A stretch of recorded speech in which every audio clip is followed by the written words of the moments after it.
भाग एक आरंभ। सूखी तुलसी का दर्द। सीतापुर गांव में राधा नाम की महिला रहती थी।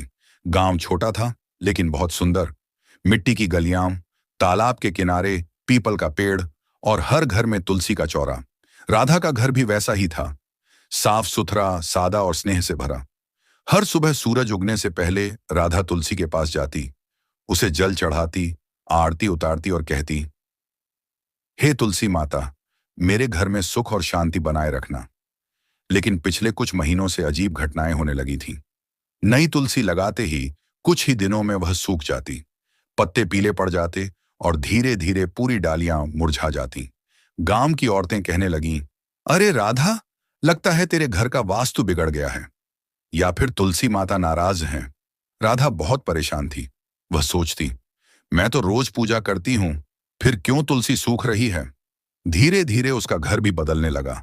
पति रमेश हर बात पर गुस्सा करने लगे, बच्चे बीमार पड़ने लगे और घर में जैसे सन्नाटा छा गया। राधा के मन में डर बैठ गया।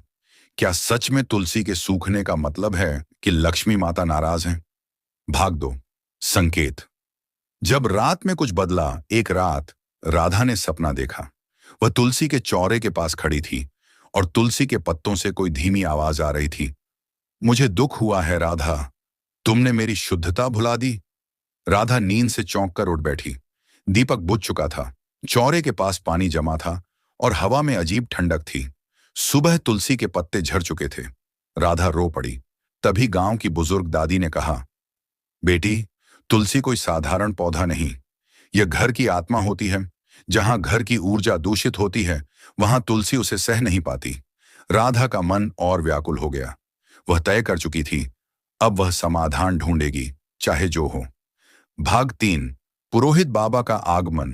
कुछ दिन बाद गांव में प्रसिद्ध पुरोहित बाबा आए। सफेद वस्त्र, चंदन का तिलक, गले में तुलसी की माला और चेहरे पर गहरी शांति। राधा तुरंत उनके पास पहुंची।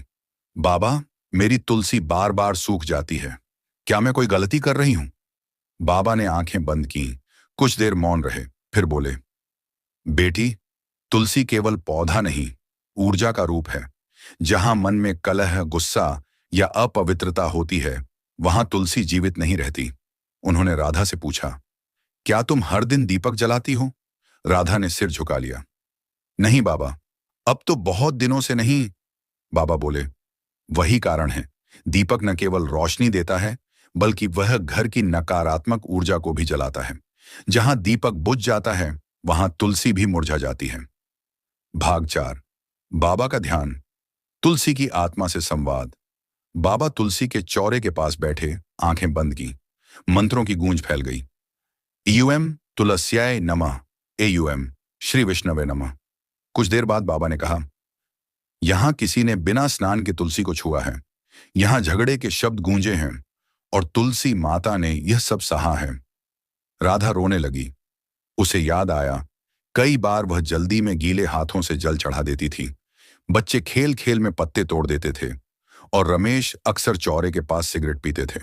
बाबा ने कहा, अब तुलसी की सेवा कर जैसे मां की करती है, तभी यह घर फिर से जी उठेगा। भाग 5। तुलसी के गूढ़ नियम, विस्तारित संस्करण।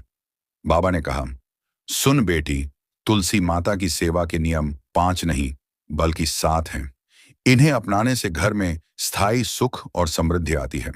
1. शुद्धता का नियम। तुलसी को छूने से पहले नहा धोकर मन शुद्ध करो। अपवित्र अवस्था या अमावस्या की रात को तुलसी को मत छुओ। 2. दिशा का नियम। तुलसी को हमेशा पूर्व या उत्तर पूर्व दिशा में रखो। सूर्य की किरणें उसे जीवन देती हैं। 3. दीपक का नियम। संध्या समय तुलसी को दीपक से अर्घ्य दो। के पास दीपक जलाओ। यह केवल रोशनी नहीं बल्कि घर की नकारात्मक ऊर्जा को दूर करता है। 4. सात्विकता का नियम। जहां गुस्सा, झगड़ा या अपशब्द होते हैं, वहां तुलसी सूख जाती है। घर में प्रेम और शांति का माहौल रखो। 5. संकल्प का नियम। हर सुबह तुलसी के आगे हाथ जोड़कर कहो, हे तुलसी माता, मेरे घर में सुख, समृद्धि और पवित्रता बनाए रखो। 6. धैर्य का नियम। तुलसी को समय समय पर पानी और देखभाल दो। जल्दीबाजी या उपेक्षा से उसकी शक्ति कम हो जाती है। 7. स्नेह का नियम। तुलसी को केवल औपचारिकता से नहीं